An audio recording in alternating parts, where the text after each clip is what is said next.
আসসালামু আলাইকুম, welcome back to my channel. আজকে রান্না ছিল তেহারি খাসির গোস্ত দিয়ে।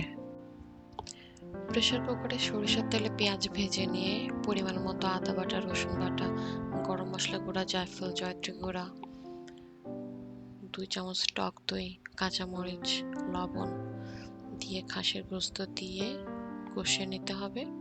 কষিয়ে হুইসেল দিয়েছি 7টা।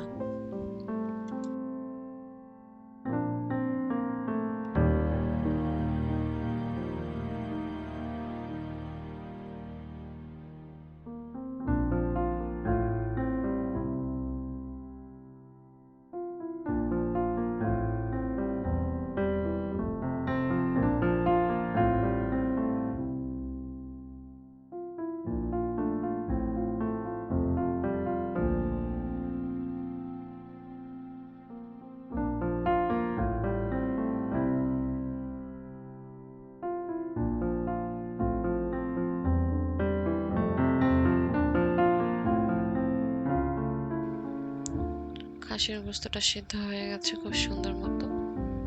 এখানে চালটা ভেজে নেব গোস্তের তেল দিয়েই।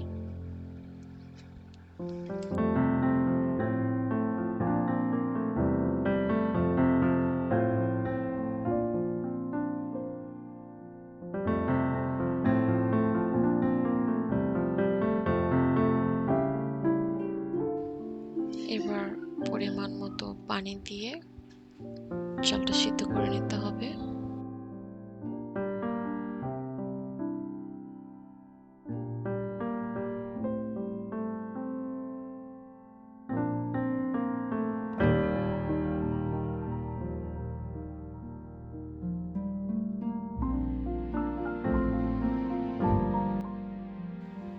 গোস্ত মিশিয়ে নিয়ে তাতে কিশমিশ, কেওড়া জল, ঘি দিয়ে দমে দিলে রেডি।